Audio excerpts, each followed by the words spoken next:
What?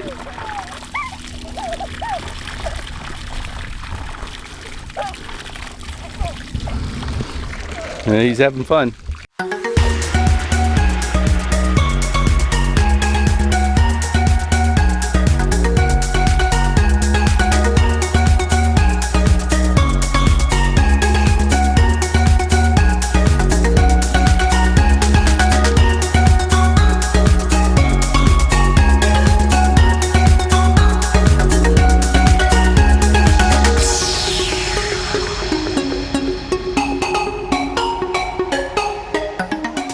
Good morning, welcome back to Boisterous Cock Farmstead. This morning, Asher decided he wanted to wear my hat. So, I've got my sun hat on now. But we are gonna go let the pigs out. Come on, Bubba. Here's Mishka.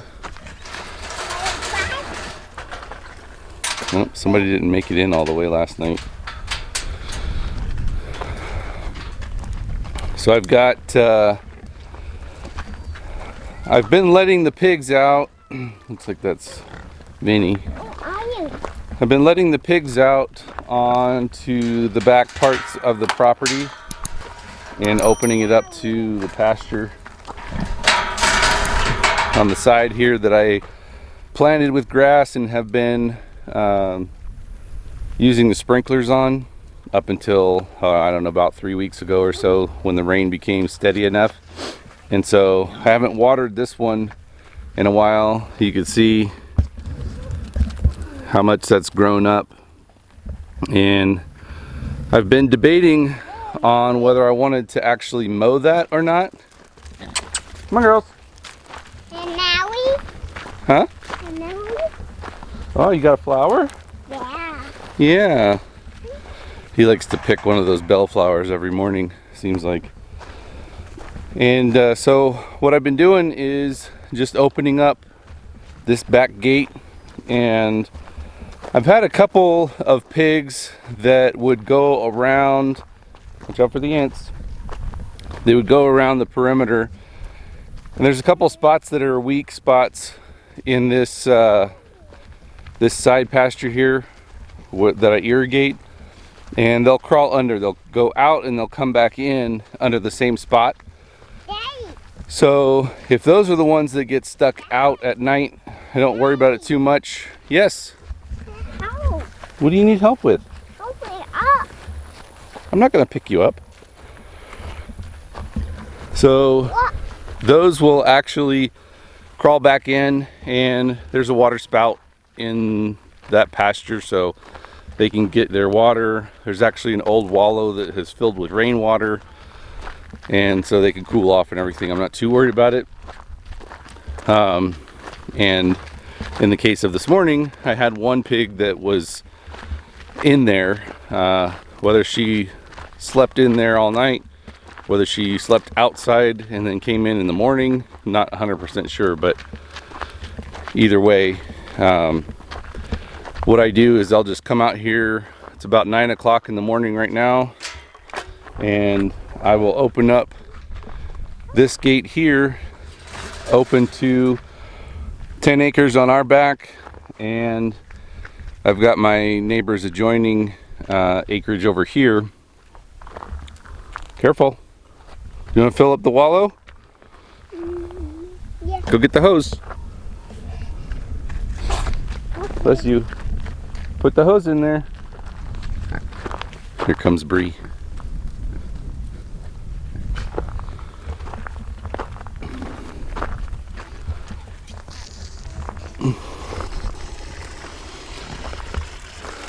One of his favorite things to do is fill up the wallow here. Yep. So I will let the pigs out here.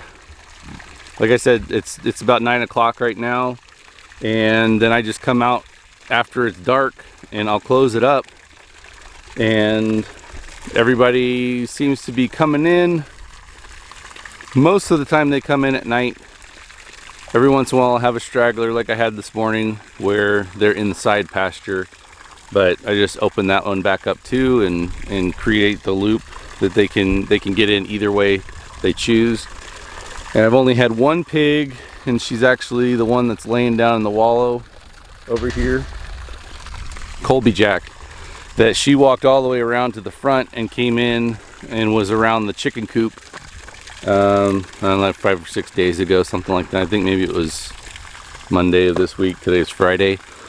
And she was just looking for a wallow, so I opened up the gate and she followed me right in. Colby.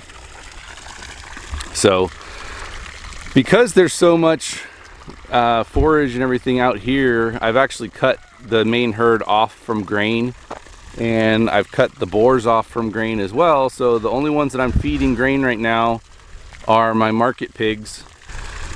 The forage is just so lush right now, and I'll show you some of the areas of the pastures that are starting to establish themselves mostly with grass, just from all the rain. Yeah. What? Yeah, you're holding the flower. It's okay. Just keep holding it. You need help?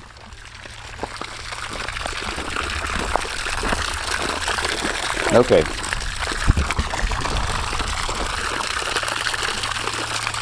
You need 2 hands for that? Gotta hold the flower apparently. So as soon as that pig goes to butcher, then I'll cut off grain entirely, and they'll just be all graze, and that should last for at least 2 months, maybe even 4 or 5 months, depending on what kind of precipitation we get here in the fall and winter. If it starts to get too sparse, then I'd have to worry about them wandering off too much. So I definitely don't want to do that. And at some point in time, I'll rotate, as I said before, I'll rotate my main herd over into my 4.5 acre property or paddock. And then I'll move my boars over to the small area and access to this 3/4 acre pasture over here. But right now, the girls are behaving when I let them out on open range, as it were. So as long as they are behaving, then I'll just keep doing things the way that I'm doing them, and we'll adjust as needed. Asher is calling my name constantly here. Daddy! What? Help! Help with what? Help with you. I wanted. Yeah, he needs help, but he doesn't know what he wants help with, or he at least can't tell me what he wants help with. So anyway, as I was saying, the grass that's actually showing up right now is a very low to the ground grass. So it appears that it is a local grass, nothing that I spread, which is good. And I've been throwing around the idea whether I should actually mow down the tall grasses over there. And I think what I'm going to do is I'm just going to let them go to seed and let the pigs eat them. And whatever the pigs don't eat, then it'll just get knocked down and trampled under, and hopefully there's a little bit more seed next year. But this is what the pasture's looking like. And if you saw from a few weeks ago, this was all just bare ground and not even deep ground. It was just like the surface of the moon. And we've had so much rain this year at the right time that it's just saturated this, and what seems to be dormant seed is just popping up all over the place. And what's really interesting is in the areas that have been heavily grazed by the pigs in the wintertime, those are the areas that are dominantly grass right now. And there's a few weeds here and there, but for the most part the amaranth and tumbleweeds are not coming up in here. Whereas I'll show you in the area that I have just 3 pigs on 4.5 acres, the there's not enough foot traffic, not enough grazing traffic for them to be able to keep the weeds under wraps. So here's what that field looks like here. And this is a lot of amaranth coming in here, which I don't mind, because it's at least cover, and the boys have plenty of food in here. We got a couple. There's the boys over here.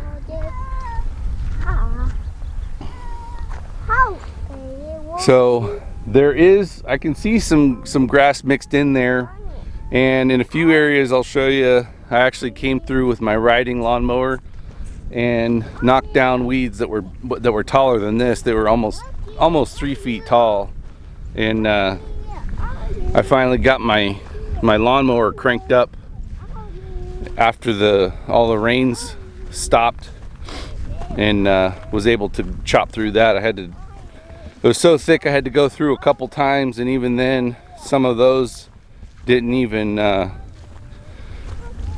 chop it down. So I'll show you this. So here we've got an area that I cut through with the riding lawnmower, and you can see how tall the weeds were right there along the side here.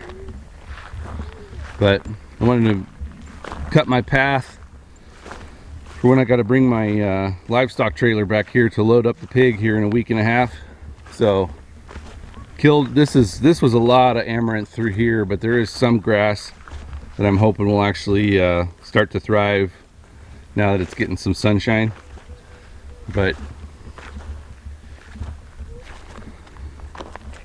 you can see there, just on the other side of the fence, how thick that is. So this has definitely been a blessed year for us. This rain and the subsequent vegetation that we're getting from it will save us hundreds, if not over $1,000. You can see this is almost 4 feet tall here, 3.5 feet tall. And I do have some sad news. Earlier in the week we had another predator attack. There's a orange cat that I don't know where it came from. I wish it would go away. I don't know if it's a male or a female. What, baby? Uh-huh. Well, we had another predator attack. Actually, 2 predator attacks on the same night.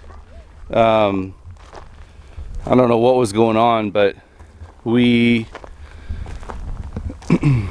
in the summertime, I have a majority of my chickens will actually roost outside. You see on this fallen limb here. They like to roost on that. They like to roost on the top of this little structure frame that's left over from some other building. And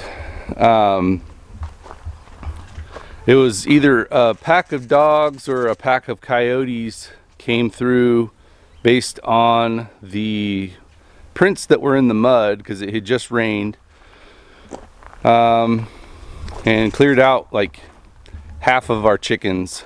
And that was a pretty big bummer. There's a couple things I could have done. I could have... What?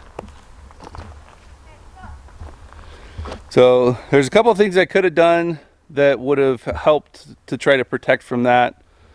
I could have closed up the coop, because it seems like that's where most of them were actually picked off from, was in the coop. And ironically, the ones that were outside that caused me to not close up the coop were the ones that most likely survived the attack. But I still do have 9 or 10 laying aged hens, and I have one mature rooster.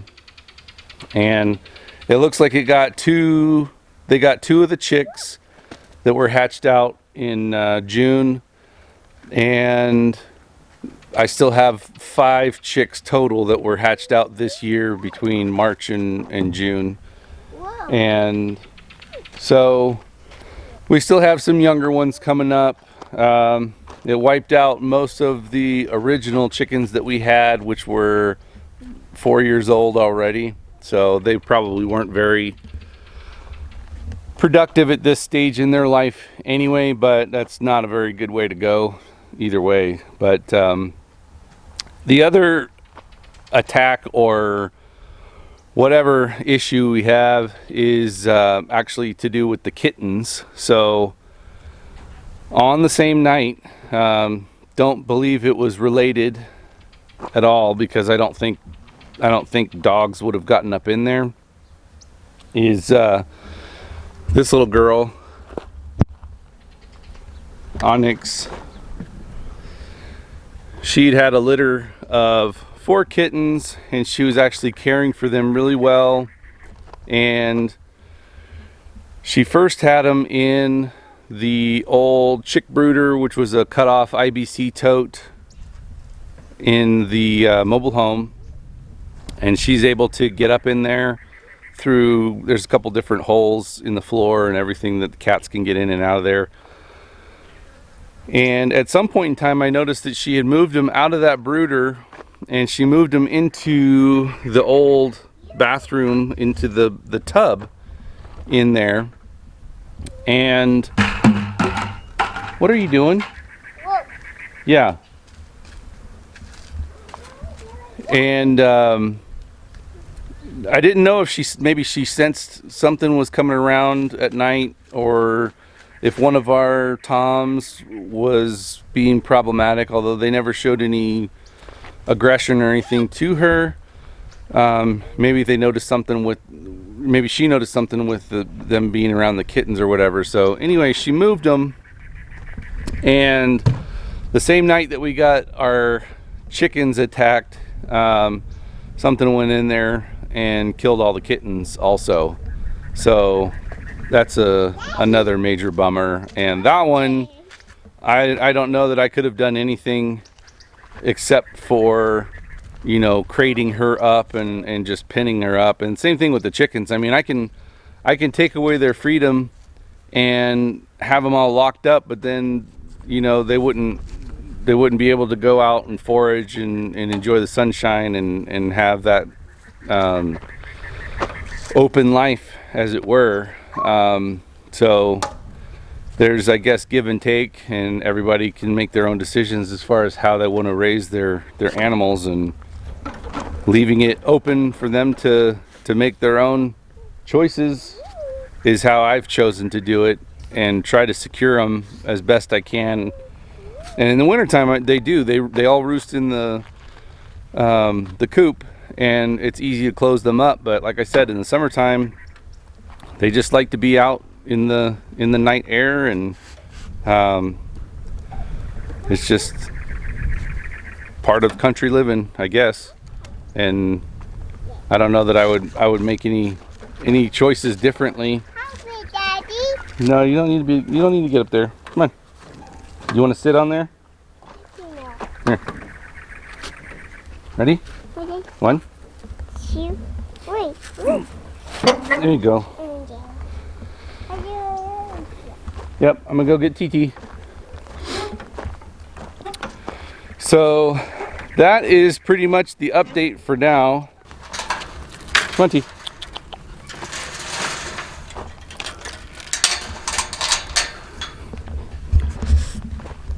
Ever since I've cut the grass, Asher was riding in my lap while I was doing it, and he always wants to go out on the tractor now. What? No, we're not going to cut grass right now. Boy. Huh? Boy. What? Hey, boy, grass.